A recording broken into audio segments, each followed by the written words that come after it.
I never imagined I'd find gratitude for the day my sister stole the man I planned to marry. But sometimes, fate has a twisted sense of humor when the ivory envelope arrived, adorned with golden letters spelling out their names side by side. My first instinct was to rip it to pieces instead. I sent him our SVP essay and found the most unforgettable guest to bring along. What happened at that reception? It was beyond anything I could have planned. When my sister stood before the crowd and proudly declared she was his first real choice, my date calmly rose, lifted his glass, and shattered everything they thought they controlled. But before I tell you what he said and how it changed everything, let me know in the comments where you're tuning in from. If you've ever experienced betrayal by those closest to you or discovered hope after heartbreak, this story is for you. Tap that like button, subscribe for more stories like this, and stay until the end because the twist in this tale is sweeter than any wedding dessert. My name is Paige Williams, and just 6 months ago, I believed I had it all. At 29, I'd climbed the ladder to become a senior marketing executive at one of the most respected firms in Chicago. I lived in a high-rise downtown, steps away from my favorite cafe and a skyline view that made every sunrise feel magical. I shared my life with Cameron Hayes, my fiancé of 1 year and partner of 5. Everything felt settled, secure, perfect. I can still picture the moment he proposed, sunset along Lake Michigan, a secluded beach picnic lit by strings of fairy lights. He remembered every detail, from my favorite sandwiches to the exact brand of champagne we'd sipped the night we first met. As he knelt before me, the sunlight bounced off the ring he held, scattering color across his nervous expression. "Paige," he'd said, voice low and trembling, "you make the ordinary extraordinary. I want a lifetime of that with you. Will you marry me?" Tears blurred my vision as I said yes. That evening, we mapped out our future between kisses and clinking flutes. That memory used to feel like a treasure. Now, it plays like a scene from someone else's life. Vanessa and I grew up sharing everything from childhood toys to teenage secrets. She was the girl everyone noticed first, charming, spontaneous, effortlessly beautiful. I was a steady one, focused, reliable, more brains and sparkle. Together, we balanced each other. Or so I thought. That our parents, Linda and Robert, had always emphasized unity between us, though their compliments often highlighted our differences. "Vanessa inherited your flair," Linda, my father, would say, and "Paige, she's got my head for business." Despite those casual comparisons, I never felt the need to compete, especially not when it came to love.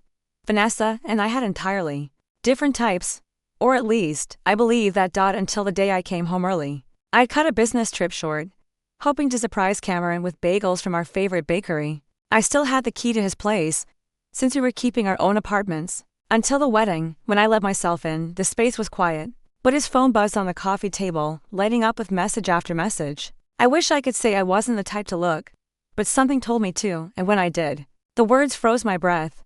"Last night was perfect, miss you already. Can't wait to tell them about us, sender." Vanessa Redart. I sat there motionless, phone in hand, feeling the walls closing when Cameron walked in carrying coffee. His face shifted from casual to horrified in an instant.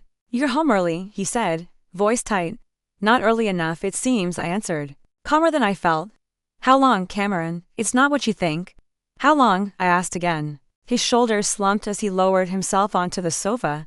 3 months. 3 months. While we've been planning our future, he'd been building a separate one with my sister. The explanation was tired. He'd run into Vanessa during one of my trips. They talked. Something clicked. He didn't mean to hurt me, but he had. Every detail he shared only cut deeper. "You were going to tell me?" I asked, sliding the ring off my finger and placing it between us. "I just didn't know how." "Before or after I became your wife?" That conversation ended everything. The breakup was messy, but what came next was worse. My mother tried to play peacekeeper. "Love doesn't always follow rules," she told me. "Sometimes it just happens." My father was livid. He refused to speak to Cameron and barely looked at Vanessa during family dinners. No daughter of mine would betray her sister like this. He'd shouted when Vanessa calmly announced they were officially a couple. "We can't control who we love," she replied, fingers laced with Cameron's across the table. "I just hope you'll understand one day, Paige." I stopped going to family events after that.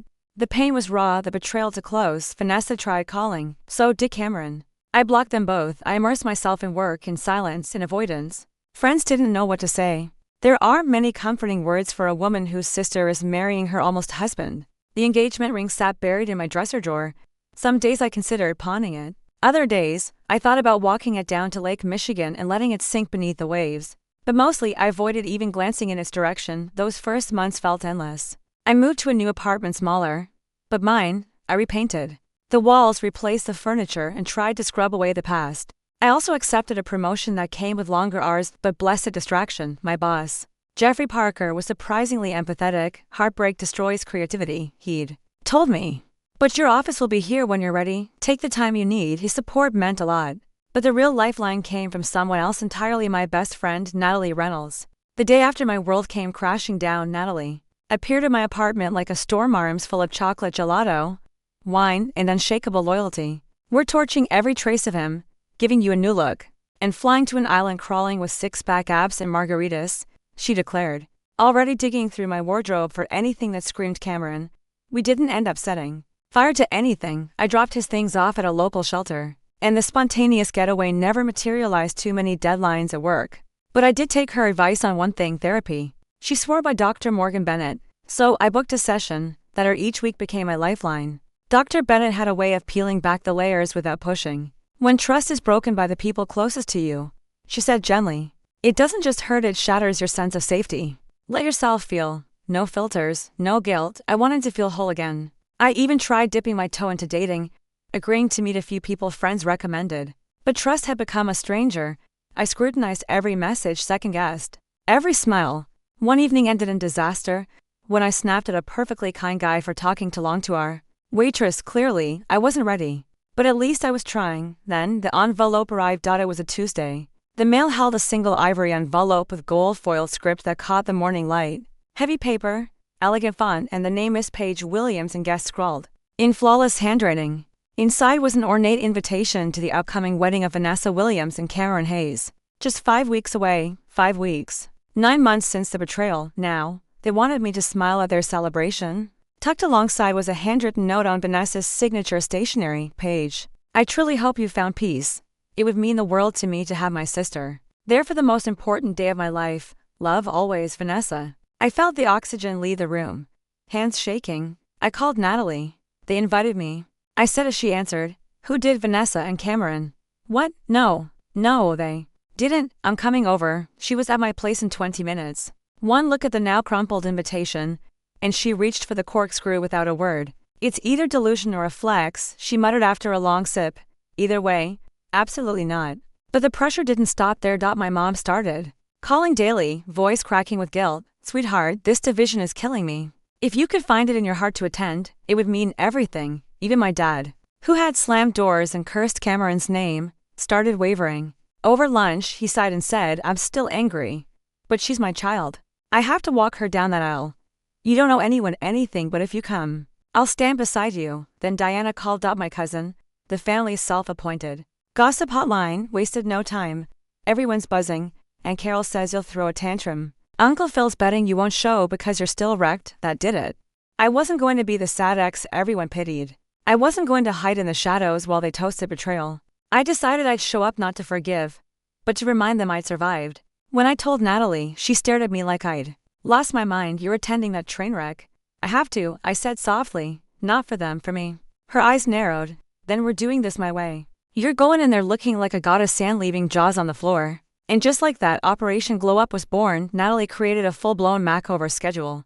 Color-coded, time-stamped, ruthless. You want revenge? Then we go full throttle. New dress, new look, and a date that makes Cameron question every decision he's ever made. Step 1. Wardrobe transformation. We scoured boutique after boutique, hunting for the perfect balance between elegance and danger. At a tucked-away designer shop, we found a slinky crimson silk gown, open-backed, with a subtle slit and just enough sparkle. It whispered sophistication and screamed power. This is it, Natalie said, eyes gleaming. This doesn't say you've moved on. It says you've upgraded. Next came the physical work. She booked us for weekly spa visits, massages, facials, everything short of a full-on rebirth. I started working out with her trainer at 5 a.m. sharp, 5 days a week. By the third week, I could see new lines in my arms and my reflection looked stronger, steadier. Then came the hair dot at an upscale salon. Antonio examined my dull strands and clicked his tongue. Heartbreak, it shows, but darling, nothing fixes soul damage like great hair an hour later. I walked out with warm highlights and a cut that framed my face like confidence. Still, beneath the layers of improvement, questions festered. Was I genuinely moving forward? Or was this just glitter over a gaping wound? Dr. Bennett helped me sort through it. There's power in reinvention, she said during a session. Just don't tie your worth to how he responds. You're healing. belongs to you. The final detail. A date. Natalie paraded options, her cousin's roommate, a model from an ad shoot, even a tech CEO. I rejected each one. None felt right. But just when I was ready to go solo, fate had other plans. If I was going to bring someone, it couldn't be just anyone, no actors, no half-hearted favors. It had to feel real.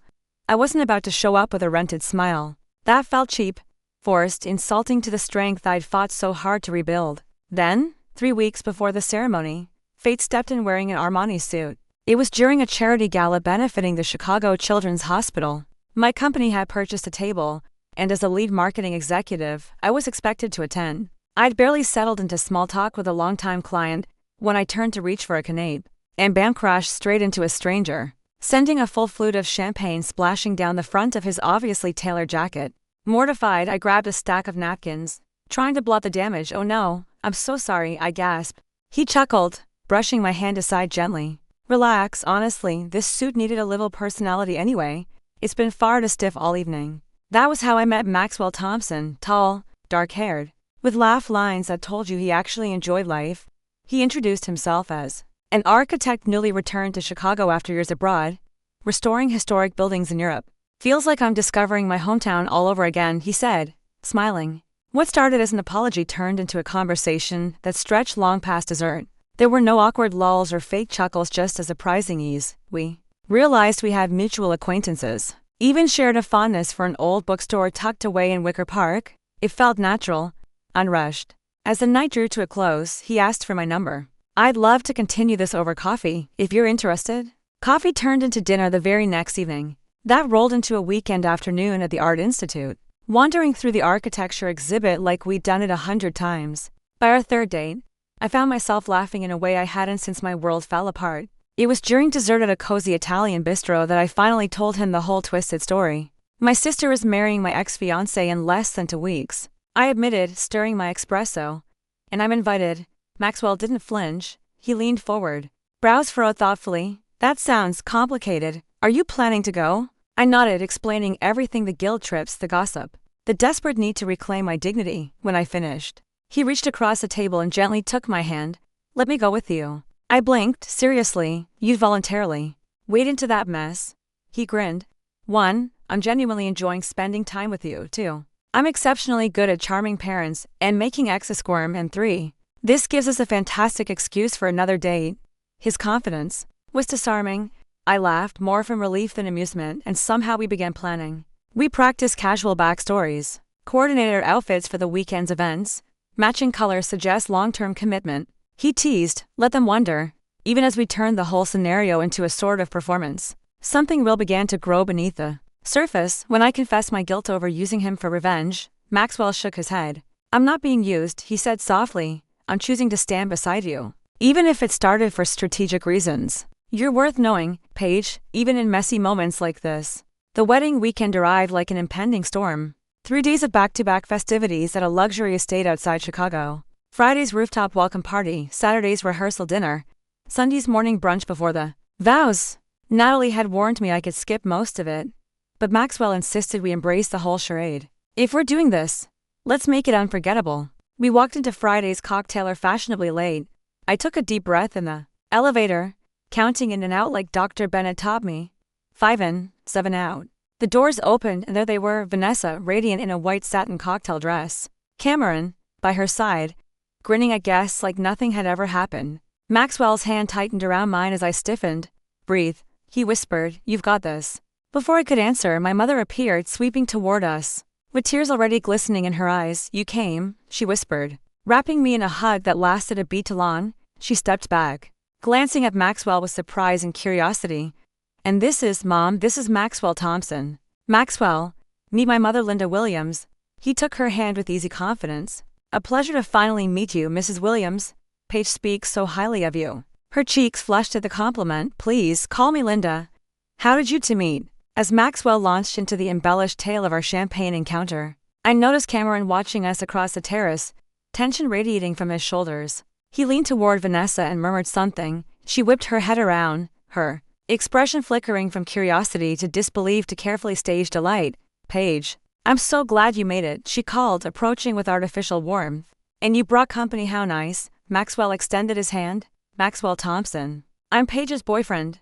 Congratulations on your upcoming wedding. Boyfriend?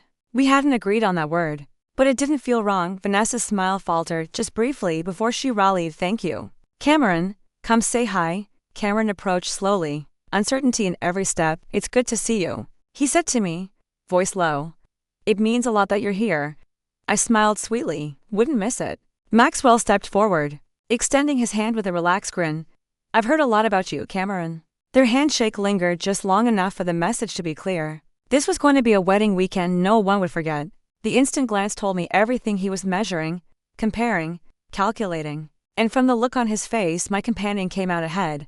The evening unfolded like a performance refined. Smiles, delicate compliments, and skillfully steered conversations. The man at my side won hearts effortlessly, winning over everyone from Great Aunt Mildred to the groomsmen. I noticed lingering eyes from my former fiancé, particularly whenever a laugh escaped me or a comforting touch graced my back. By the time we reached our respective suites, we kept things respectful despite using the term boyfriend. I was drained, yet oddly victorious. That was smoother than anticipated, I whispered as we stood outside my door. You handled it with grace, he responded warmly. But tomorrow's gathering will be trickier, more personal. Fewer distractions. He was right. Saturday brought the inner circle together, family and closest friends, gathered in a private salon reserved within the venue. Though not officially part of the ceremony, my position as immediate kin required my presence. To my surprise, the chart placed me and my guest directly facing the groom's mother and father. They'd always shown me kindness. Paige, sweetheart, Margaret greeted, enveloping me in familiarity. You look radiant. We've missed having you around. Her spouse, Gerald, nodded thoughtfully. Sundays aren't the same, quiet, even dull now. His eyes wandered toward my sister, now occupied instructing staff with a tight jaw. Some transitions feel too abrupt for folks like me. Their enduring warmth toward me contrasted sharply with the tension surrounding the bride. Toast began, laced with hesitation. No one wanted to trip over the inconvenient origins of the couple's bond. Finally, Trevor, the best man, broke through the awkwardness. Known this guy since dorm days. Never met anyone more decisive unless he's staring at menus or choosing a Williams. Chuckles filled the air, easing stiffness. But my eyes caught Vanessa gripping her glass, and my ex forcing a grin that didn't quite meet his eyes. The rift in their dynamic grew more visible the following morning during the family breakfast. My father and I were seated with my date when Margaret and Gerald approached us, bypassing the other table where bridesmaids clustered. How's the marketing world treating you, Paige? Gerald asked, still conquering campaigns. I shared news of my advancement at work as I spoke. I noticed my dad watching me, proud yet pensive, once the others wandered off for seconds. He leaned closer. Pumpkin, you've impressed me beyond words, he murmured, using my childhood nickname. The way you're holding up. It's admirable. Thanks, Dad, I replied, throat tightening. I'm still heartbroken over what she did, he confessed. Referring to my sibling. I try supporting her, she's my girl too, but this? Not what we taught you to. I nodded gently. His gaze drifted toward my companion, who was laughing with my cousin at the next table. This guy seems decent, honestly a better match than the last one. Before I could offer a response, the man I once imagined a life with approached. Visibly uneasy, Mr. Williams, he greeted stiffly. My dad gave a curt nod. Paige, could we step aside for a moment? My father straightened, but I touched his sleeve lightly. It's okay, we walked out to the terrace. I kept some distance. What do you need? He ran fingers through his hair, a nervous tick. I remembered well. Just wanted to check on you. This whole thing, it can't be easy. I'm okay, I replied, perhaps a touch too coldly. We're enjoying the weekend. Your date seems great. The tone suggested otherwise. Been together long. Does it make a difference? I guess not. His glance shifted to my sister, who was watching intently. You deserve happiness, Paige. Truly. There was something raw in his tone that gave me pause. For the first time that weekend, I really looked at him. He appeared worn down, eyes shadowed, posture tense, like during the worst moments we'd shared. Are you content, really? I asked quietly. The question stunned him. Of course, came his hasty reply. Why wouldn't I be? Today's the big one. Before I could react, she appeared, looping her arm into his with a grip too tight to be casual. What's this deep discussion about? She asked, voice light, eyes sharp. Just chatting, he replied. I should head in. Lots to do. After he left, she remained, her practiced smile disappearing. He belongs to me now, she murmured. Whatever you tried to stir up, it won't change anything. Her tone bristled with venom I hadn't expected.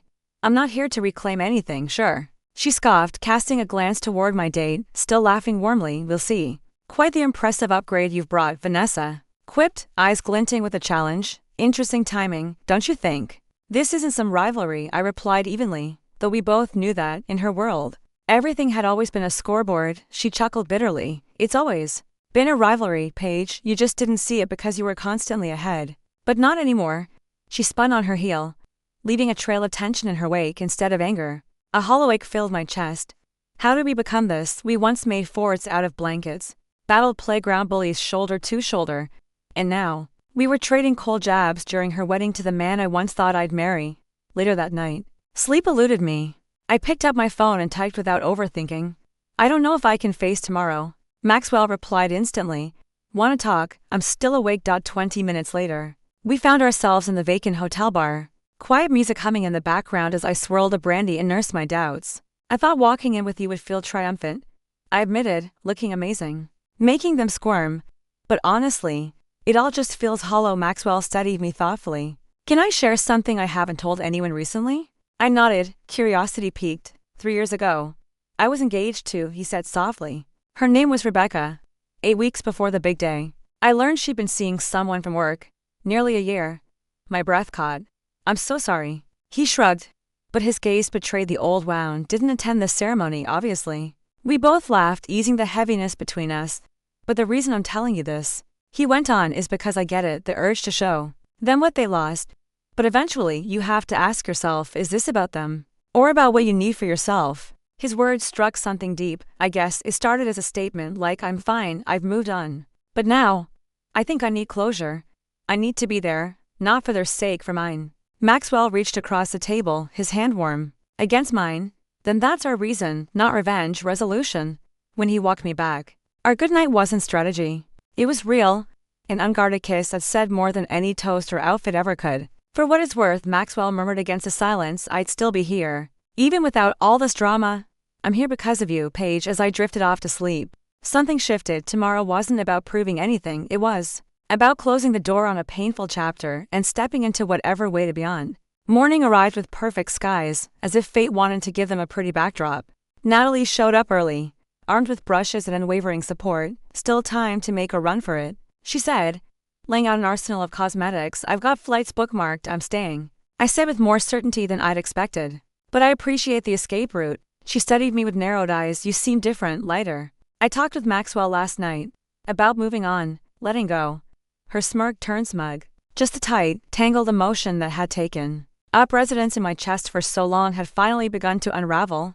Not entirely vanished, but far less suffocating. The terrace cocktailer following the ceremony was my first true test. Unlike the structured event we just left, this part allowed for unfiltered interactions. The moment I stepped onto the flagstone, my mother's circle of friends descended with curious smiles masked as sympathy. You're so brave, darling, cooed Carol, my mother's oldest confidant, giving my arm a gentle, pitying pat. I met her saccharine tone with composed poise. Not bravery, Carol, just genuine joy to be standing here beside Maxwell. He, as always, handled every awkward comment and loaded inquiry with that same magnetic grace, redirecting conversation whenever it tiptoed too close to uncomfortable territory. His presence made it easier, less like a battleground and more like a game we were winning. The evening's most unexpected moment came when Trevor, Cameron's longtime companion and best man, approached me as Maxwell stepped away to replenish our drinks. I owe you more than an apology, Paige, he began, visibly remorseful. I found out before you did. I should have spoken up. That's on me. It wasn't yours to carry, I said, even though his confession stung like salt in a wound that had only just started healing. You still deserved honesty, and for what it's worth, he added, nodding toward the newlyweds. I'm not convinced he made the right call. Before I could respond, familiar voices floated toward us from nearby. Vanessa's bridesmaids, huddled in a tight cluster, were whispering just loud enough to be overheard. Can you believe she brought him? He must be hired. No way she found someone that gorgeous is fast. Cameron keeps glancing over. If he doesn't stop, Vanessa's going to lose it. Maxwell returned, placing a crisp champagne flute into my hand and subtly shifting his stance so the murmurs behind me were muffled. They've opened the ballroom, he said, shall we? The reception space glittered under cascading chandeliers and golden fairy lights. Table settings gleamed with polished silver and artfully arranged florals. I recognized details, ideas lifted directly from Pinterest boards I had once curated with both Cameron and Vanessa. It was surreal. Our assigned table, thankfully, included my parents, my father's sister, and her husband, and rather surprisingly, Cameron's own mother and father. Someone had clearly ensured I'd be among allies, not adversaries. The couple made their entrance to rousing applause, taking their place at an elevated sweetheart table. During dinner, I caught Cameron sneaking glances in our direction. Every time our eyes met, his gaze would flick away like he'd been caught doing something forbidden. Following the main course, the speeches began. Trevor's toast, gracious and humorous, danced skillfully around the awkward origins of the union. Vanessa's maid of honor followed suit, keeping it light and polished. And then, unprompted, Vanessa rose. Champagne flute in hand, cheeks flushed from the alcohol, she took the microphone from the maid of honor. "I want to say a few words to," she announced. Her voice too loud and just slurred enough to raise eyebrows. A hush fell. "Everyone knows how much I love Cameron," she began, her eyes locking onto mine with laser precision. "What you may not know is the road we traveled to get here wasn't smooth sometimes. Love doesn't arrive gift-wrapped sometimes. You have to overcome obstacles to find the one you're meant for." My pulse quickened. Maxwell's fingers found mine beneath the table, grounding me. Cameron and I were destined. Vanessa continued, her stare still fixed on me. "Sure, he may have chosen someone else first, but I'm the one he picked forever." A ripple of discomfort passed through the room. Those familiar with our history exchanged glances. My mother stiffened beside me. My father's jaw tightened visibly. Before I could process what had just happened, Maxwell stood, glass raised. He turned slightly to address the crowd. "May I add something?" All eyes shifted. Cameron gave a hesitant nod. "I'm Maxwell Thompson," he began, steady and commanding. "Paige's date tonight. First off, congratulations to the happy couple. Marriage is no small vow." He paused, offering a calm smile. "In the short time I've known Paige, I've come to admire her resilience, elegance, and compassion. When she told me about this weekend, I was amazed by her choice to attend, not out of bitterness, but in support of her sister. That takes character." Complete silence now. Not even the waitstaff moved. What Vanessa said is partially right. Sometimes people don't recognize value until it's too late. But allow me to correct one thing. I'm not a placeholder. I'm not here by accident. I'm not Paige's second best. He turned toward me, voice gentle yet certain. "I'm her upgrade." A few guests gasped, others clapped. Someone at the back gave a sharp whistle. Still composed, Maxwell continued, "For those unfamiliar with me, I recently returned from designing the Elwood Tower in London and the Surter Museum in Tokyo. Last month, Architectural Digest featured my work. Some of you may have seen it." Recognition began to ripple through the crowd like an electric current. Cameron's father looked at Maxwell with new appreciation. Vanessa, meanwhile, stared daggers. "But more than accolades," Maxwell added, eyes returning to mine. "I'm the one lucky enough to be falling for Paige Williams." He lifted his glass, to new beginnings and finally seeing what matters most. Applause exploded around us as Maxwell sat, fingers brushing mine in a quiet question. "Was that too much?" he murmured. "It was exactly right," I whispered back, still stunned. "Did you mean it, about falling in love?" His smile softened. With every part of me, every phrase Maxwell had spoken lingered in the air like perfume impossible to ignore. As the celebration progressed with formalities, the couple's first twirl, slices of tiered dessert, and pose pictures, the dynamic shifted. Attention, once fixated on the newlyweds, gradually veered in our direction. Attendees stopped by our table, smiles curious, admiration evident. Maxwell's reputation preceded him, and now, thanks to his heartfelt toast, so did mine. "I think you've unintentionally stolen their thunder," I whispered, watching a line of eager guests form. He chuckled, lifting his glass. "Guess people remember buildings better than wedding vows." But recognition wasn't the only thing traveling through the crowd. Whispers fueled by reimagined tales reshaped what had once been a simple betrayal. Sympathy swelled toward me, disbelief flickered toward the bride and her choice. Even Cameron, once so sure of himself, looked adrift. He barely listened to conversations, constantly peeking at his screen or scanning corners of the ballroom. Vanessa, on the other hand, smiled as if her life depended on it. With every hour, that expression seemed more strained. "I need a moment," I told Maxwell during a lull in the string quartet's melody. He nodded, letting his hand brush mine. Before I slipped away inside the powder room, solitude welcomed me like a breath of fresh air. I approached the mirror, smoothing a few stray hairs and reapplying gloss when the door banged open. Vanessa stormed in, satin clenched in both hands. "What the hell was that?" she demanded. Breath ragged, I turned calmly. "Excuse me, your date speech," she hissed. "You turned my reception into your redemption arc?" I raised an eyebrow. "He defended me after you turned your toast into a thinly veiled attack. You're supposed to be silent. That's your role." Dignified, quiet Paige Did you really think I'd just sit there and let you humiliate me? She laughed, brittle and sharp. You've always made me feel second-rate, always Paige. The star, Paige the achiever, Paige the saint, Vanessa, I said gently but firmly. I've never tried to outshine you. But you always did, she snapped. Grades, jobs, friends, even the way Dad looks at you. Then I finally had someone you didn't. I stared at her, the truth unraveling like thread. You were never trying to steal him. You just wanted to matter. She looked down. He used to talk about you so much. All I heard was Paige this, Paige that. Then, one day, he noticed me instead, and I felt seen. So you stayed with him? I asked. I did fall for him, she whispered. But it wasn't just about love. Part of me wanted to win. Just once. Her words stung sharpened. Real? Yet somehow they offer clarity. This wasn't about romance. It had never been. It was about years of resentment, of feeling unseen. I never considered you beneath me, I said. It doesn't matter how you viewed me, she replied. I always felt like the runner-up. Her voice cracked, tears pooled in her eyes. And now I'm crying in a bathroom on my wedding day. You're glowing.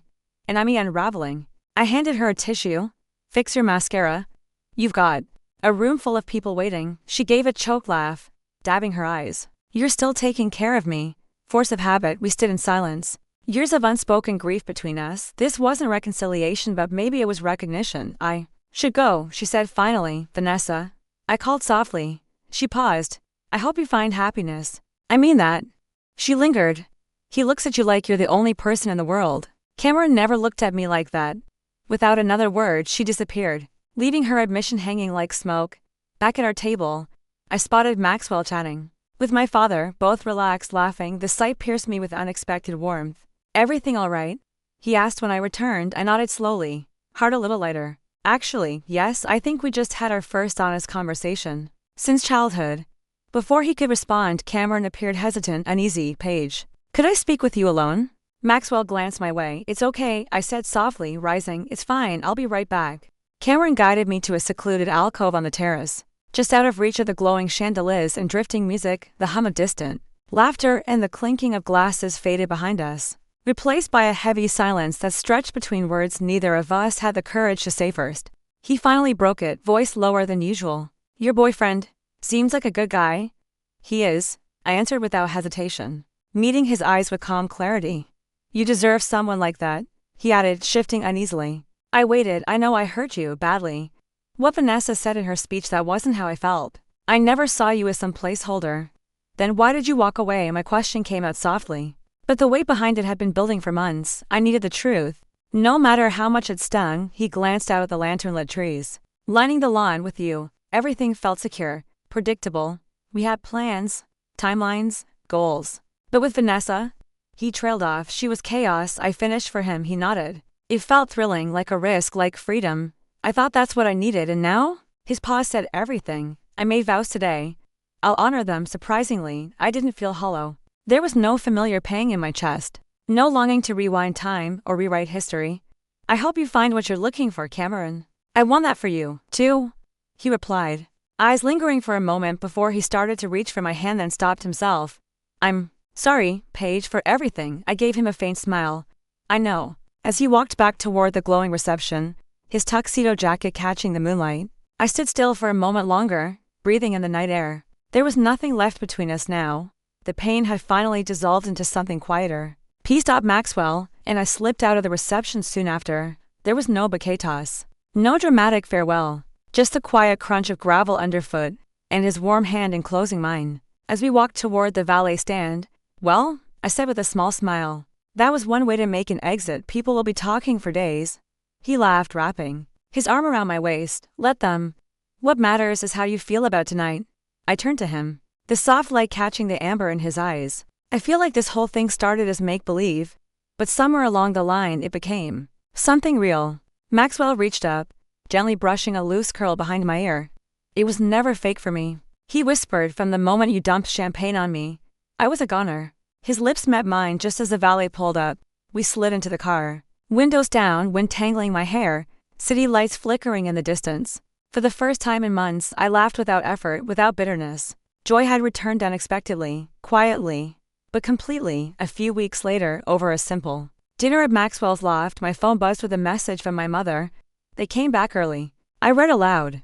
Apparently, Vanessa and Cameron argued through most of the honeymoon. Maxwell handed me a glass of red wine, arching an eyebrow surprised. Not in the least, I said. Setting my phone aside, you can't build a future on betrayal. They started off on the wrong foot, and it looks like they're already stumbling. Rumors trickled in weekly fights during the flight home, Vanessa accusing Cameron of texting an ex. Disagreements over everything from furniture to finances. But for once, I stayed out of it. I don't need to know anymore, I told Maxwell. One evening, their mess isn't mine to fix, he nodded, understanding. Our nights had grown comfortably familiar, cooking dinner together. Late-night walks through downtown, quiet mornings with mismatched mugs of coffee. He sang off-key while shaving. I learned he had an irrational fear of moths. We bickered over toppings on pizza and laughed until our sides hurt. What we were building was solid, grounded, ours. One night, Maxwell handed me a tiny gift-wrapped box over dessert. What's this? I asked. Eyeing the silver ribbon. Open it. Inside, nestled in tissue paper, was a key attached to a sleek metal keychain shaped like an architectural compass. I want you to know you're welcome, he said simply. No pressure to move and just come and go as you please, I stared at the key, overcome by the quiet intentionality of the gesture. This wasn't a grand statement. It was real, thoughtful, a doorway, not a demand. 2 months after the wedding, I received an invitation to a family dinner that would include both Vanessa and Cameron. Maxwell offered to come. Of course, I declined. This is something I need to do by myself, I told him. I need to walk into that room on my own. When I arrived at my parents' house, my father opened the door. Maxwell, not with you? He asked gently. No. He's staying home tonight. You sure about that?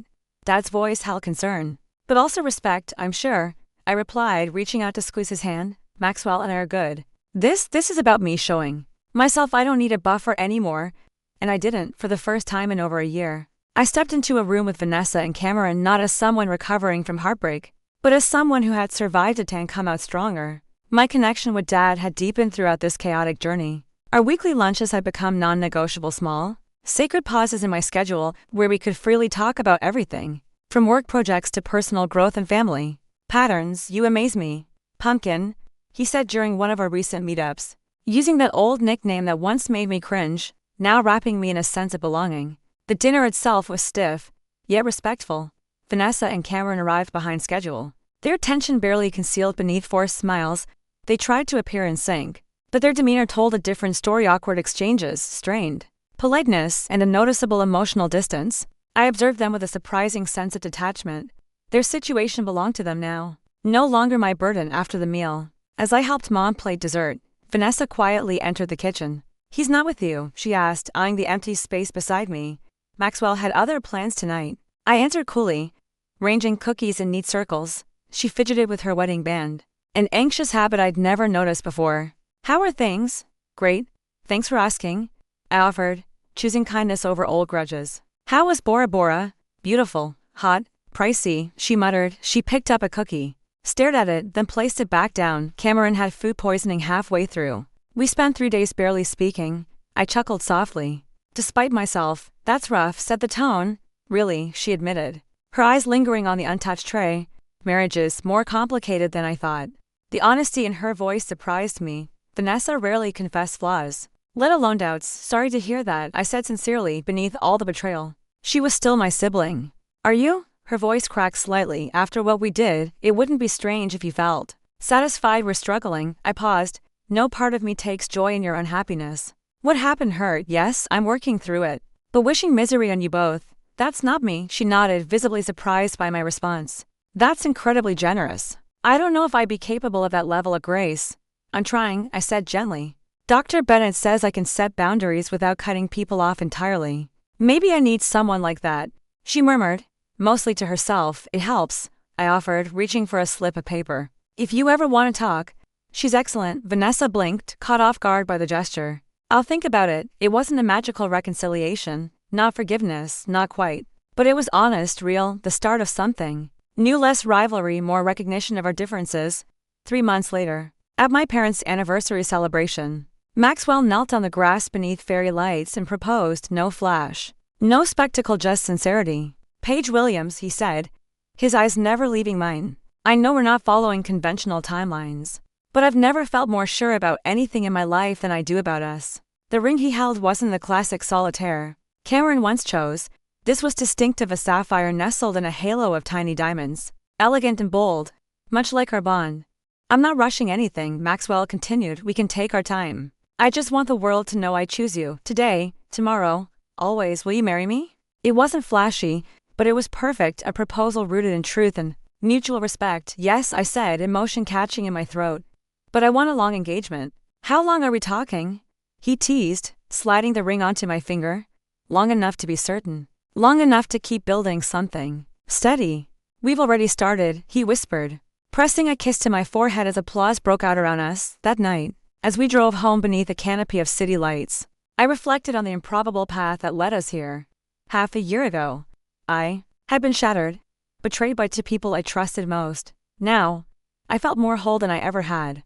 Penny for your thoughts, Maxwell asked, brushing his fingers against mine as the skyline twinkled in the rearview.